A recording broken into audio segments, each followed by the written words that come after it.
Сегодня я хотела предложить вам тему, но я не хотела бы выступить в качестве лектора, я хотела бы просто обсудить с вами некоторый наш опыт создания креативных пространств, правда, в высшей школе, и послушать, узнать, насколько это интересно и в наших школах.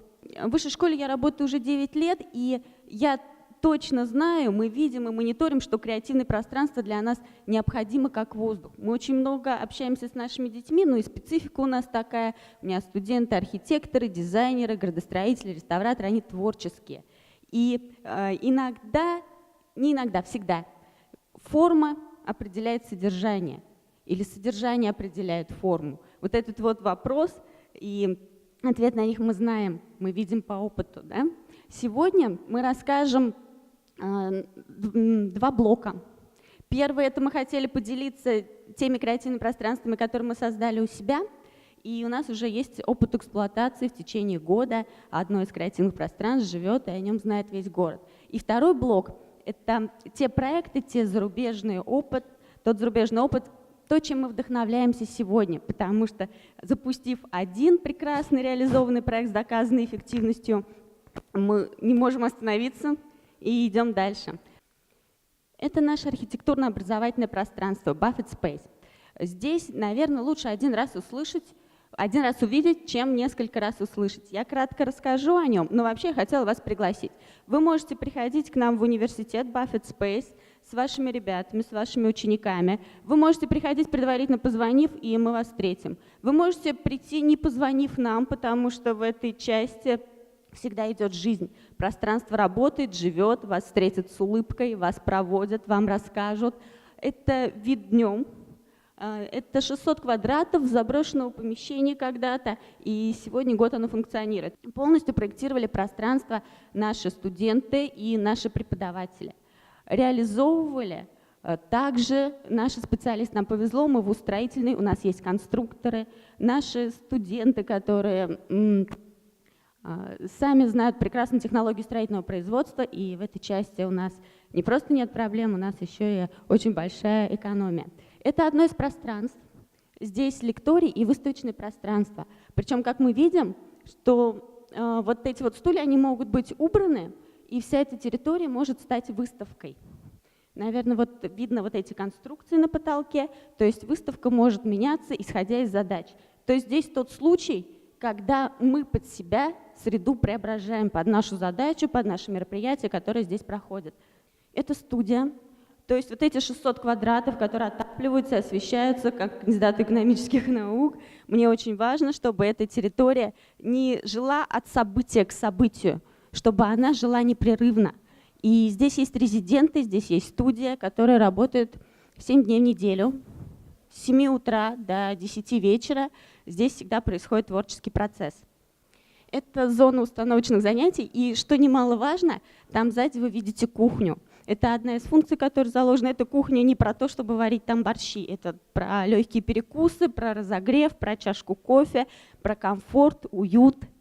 Это макетная мастерская. И если вы видите, молодой человек, там у него оборудование, он вырезает вот часть элементов своего макета. Те фотографии, которые были, это фотографии реальные. Объект построен, мы его сдали в эксплуатацию, уже год здание живет. Оно приглашает гостей, выполняет 3 ключевые функции. Здесь и образовательная функция, к нам приезжают лекторы, студенты работают в командах, приобретая знания и опыт. Они общаются между собой, и они ждут у себя гостей, горожан. То есть они свои идеи, которые в них рождаются, они их и транслируют обществу. И это для нас очень важно. Здесь у нас и представители государственной власти, и горожане, и лидеры мнений. И всегда проходит диалог. А здесь те проекты, которые сегодня в наших планах, но планы у нас такие. Здесь объекты, которые выполнены уже процентов на 80. У нас выполнен первый этап сквера архитектора, и там присутствует прекрасная буква «А», как малоархитектурная форма. Мы сделали дорожки, это визуализация, это не фотография. Мы сегодня готовы дорожки, сегодня стоят там скамейки, сегодня стоит малоархитектурная форма как объект притяжения. Но работа еще впереди, там будет очень интересно, открытое для горожан место. Здесь представлен наш экспериментальный класс учебный. И я хотела бы сейчас передать слово Лене Владимировне Денисенко. Она архитектор, это ее студенты сами для себя разработали проект идеального для них пространства для обучения. Сегодня этот объект готов на 80%, мы отыграли торги, мы работали с подрядчиком, сегодня у нас конструкции только нас ждут, и мебель завезем, и мы вас можем приглашать сюда на открытие. Лена Владимировна, кратко расскажете, как автор проекта? Добрый вечер. Хотелось бы более детально рассказать о данном проекте. Он разрабатывался совместно с преподавателями и студентами, которые предполагаются, что будут здесь обучаться. В отличие от проекта, который был представлен ранее, который заключает 600 квадратных метров, в данном случае перед нами стояла задача разместить на 65 квадратных метрах всю необходимую технологические процессы и технологические особенности нашего обучения. И один из основных принципов, который мы применяли, это трансформируемость пространства. Первое, к чему мы подошли, это к тому, что аудитории, которые зачастую, точно так же, как и школьные пространства, имеют очень четкие границы стен. В связи с этим у нас была идея разбить это пространство, включить пространство коридора в эту систему и тем самым сломать эти границы. Следующая система была – это обязательное использование трансформируемой мебели. В данном случае столы, которые представлены здесь, имеют две поверхности, они мобильные, они переворачиваются. С одной стороны это деревянная поверхность, а с другой стороны это закаленное стекло, которое может быть использовано в качестве макетной основы для работы. Также в данном пространстве используются пробковые покрытия на стены, что позволяет очень мобильно менять выставочную экспозицию и точно так же использовать это пространство для обсуждений и дискуссий. Одна из стен, которая находится напротив узкой стены, полностью окрашена магнитно-маркерной доской, что также позволяет студентам и преподавателям, скажем так, не ограничивать свои возможности в обсуждении, в пояснении, в графическом изучении материала. Основной функцией пространства также является проведение воркшопов, мастер-классов, макетных, учебных занятий, что соответствует идее вот такого вот свободного пространства. Спасибо.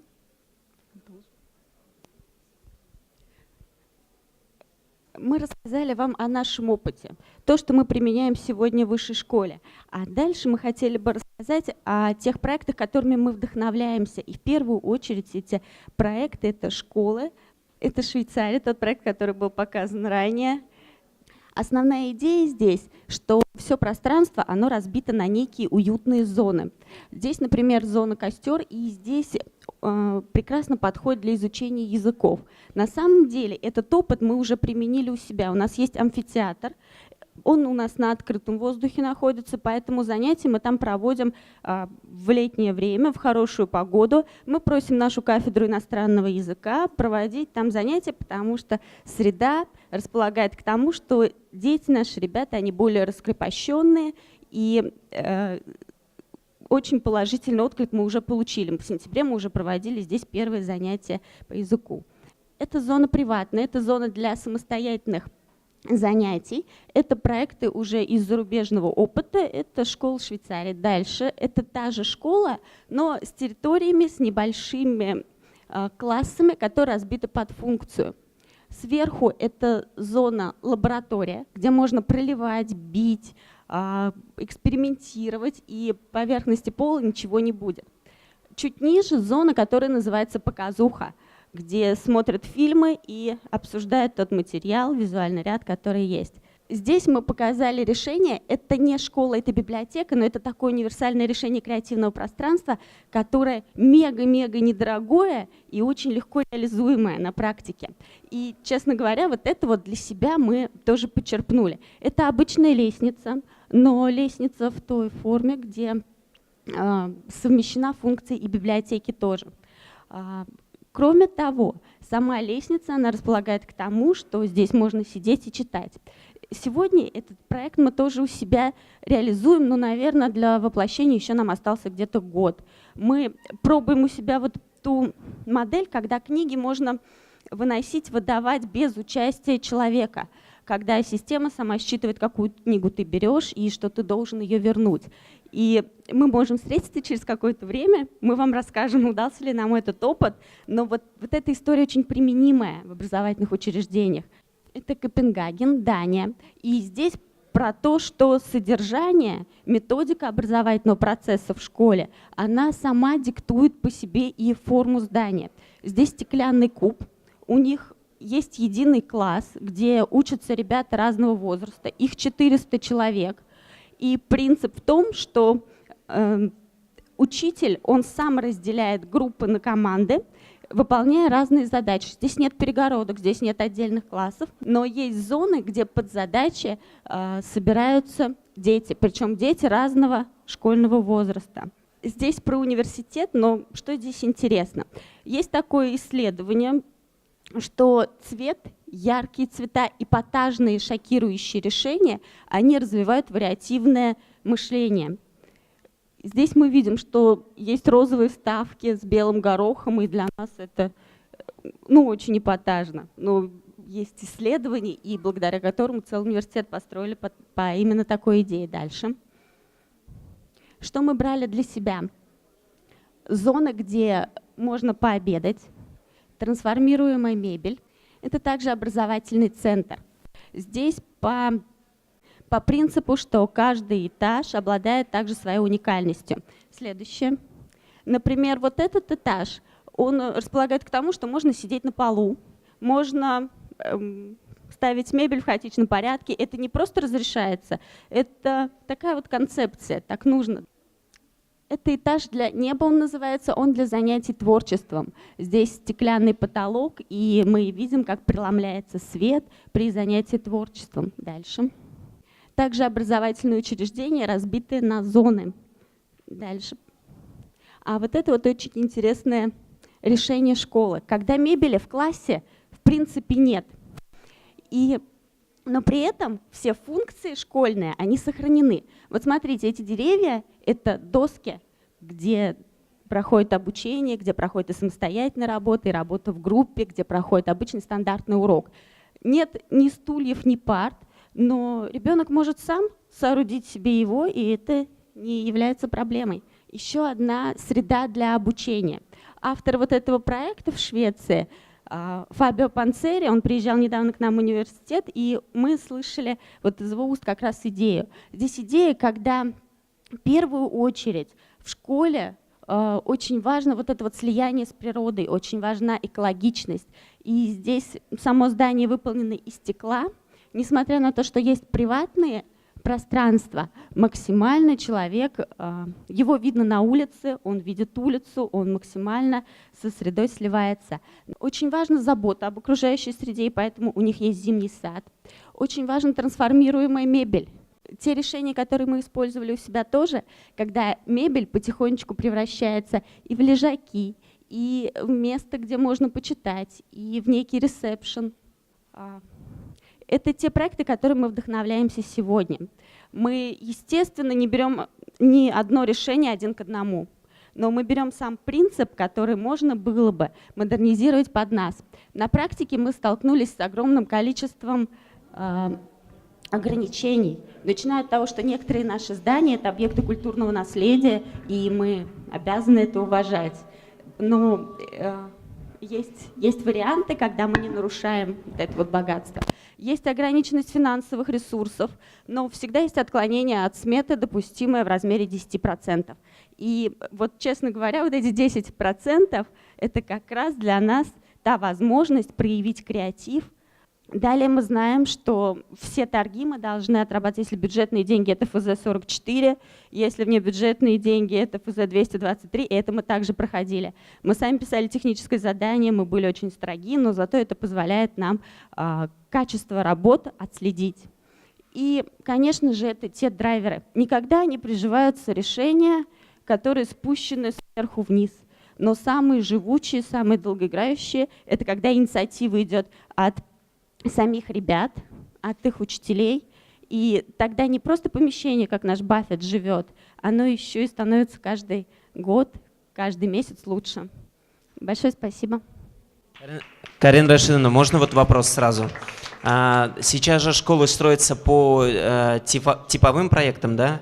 Насколько можно вообще в типовой проект включить креативные пространства вот эти в школы? Финансовое ограничение, оно самое, наверное, серьезное. И вот эти вот 10%, которые я говорила, что они допустимы отклонения от сметы, я считаю, что им непременно нужно воспользоваться этой возможностью. Но на самом деле, когда несколько раз подумав, собрав коллектив, услышав лидеров мнений, что они хотели бы сделать, можно подобрать и соответствующие материалы. Мы просто сами бюджетники, и нам это знакомо, что у нас есть заданная сумма, мы не можем от нее отклоняться, но в то же время вот этот вот строительный вуз позволяет нам выбрать правильное и оптимальное решение. Мы тоже бюджетники, но мы находим... То есть типовой проект, который, наверное, ТГИП, да, обычно готовит, можно включить вот такое креативное пространство по инициативе школы самой, да? Безусловно, можно. Есть, опять-таки, ограничения в несущих стенах, и их надо уважать.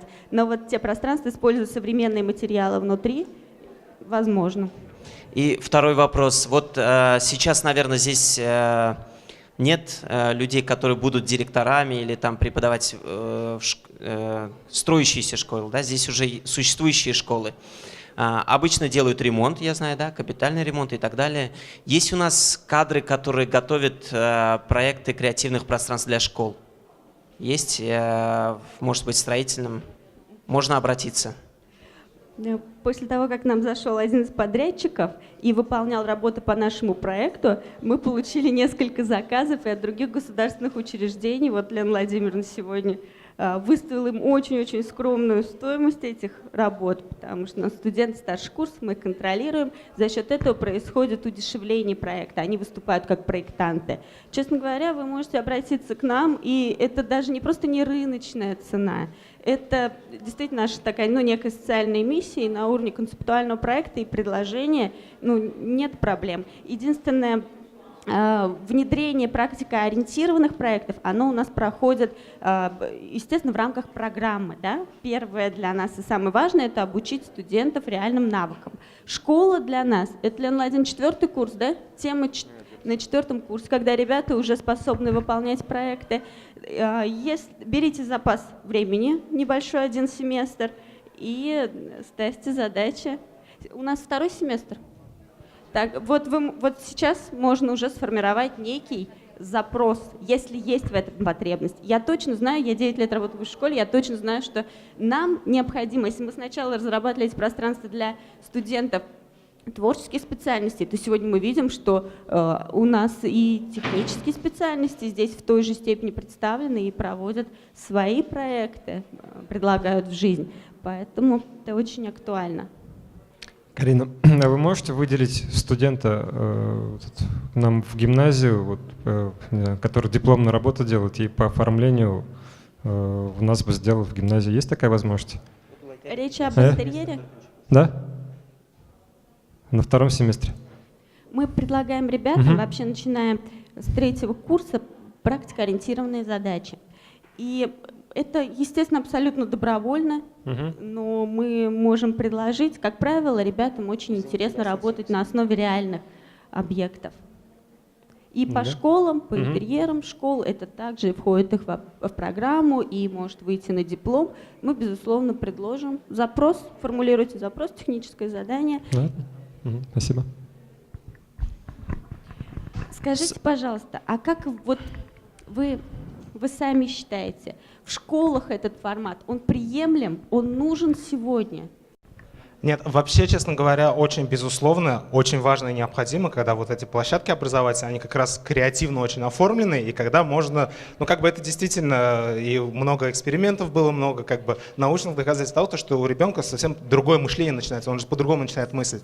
У меня вот такой вопрос, а насколько уместно, скажем, делать, вот вы больше говорите о общешкольном пространстве, да, а насколько уместно, предположим, это в современном креативном формате, например, сделал дизайн одного отдельного класса. Будет ли это уместно, когда, например, обычные классы есть, и среди них, например, есть современный кабинет татарского языка, так скажем, например?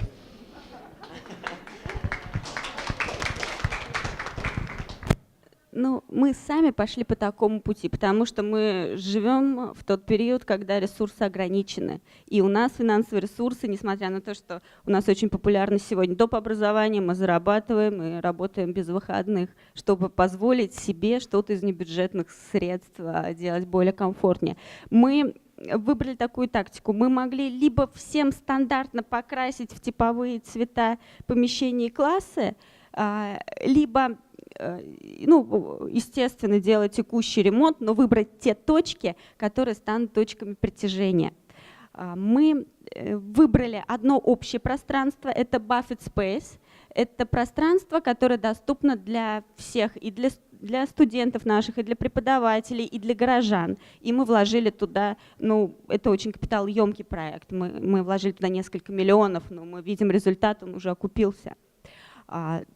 Дальше мы выбрали одну экспериментальную аудиторию, и мы попробовали там разные типовые решения. И поэксплуатировав один семестр, мы сразу понимаем, можем ли мы эти решения применять в других стандартных классах. То есть это для нас такой эксперимент, но именно эксперимент, который мы можем потом тиражировать у себя. Это вот так мы умышленно сделали. Сейчас у нас есть еще пространство про библиотеку, где можно вот книги выносить. Мы приступили к реализации проекта. Это общее пространство, то есть максимальное количество человек там будет проходить. И вот этот вот сквер архитектора, он также, безусловно, доступен для всех. То есть мы для себя идем по такому пути, что мы в первую очередь на вот эти общие пространства, где максимальное количество людей будет проходить и задействовано. Но вот и появляются и отдельные экспериментальные классы. Конечно, с максимальной проходимостью для нас важно. Почему я начала именно с тех проектов, которые мы сами делали? Потому что говорить правильные вещи, ну, это одна компетенция, да, это одно дело. А вот брать, делать и нести ответственность за то, что ты делаешь, ну, вот это вот совсем другая степень ответственности. И у меня к вам такое предложение. Ведь наши власти, руководство нашей республики, они, ну, очень отзывчивы. Мы сами знаем, и многие проекты, которые были инициативы наших студентов, они сегодня реализуются либо включены в план реализации. Наверное, если нам действительно нужны вот эти креативные пространства в школах, и мы вот понимаем и единогласно это видим сегодня, то, может быть, нам выйти с такой инициативой, что рассмотреть возможность в рамках стандартных проектов предусмотреть и такую зону, пусть без удорожания, пусть в рамках, границах, но предусмотреть. И мне кажется, что это лучше, чем вот сегодня поговорить и разойтись. Вот такая инициатива. Спасибо.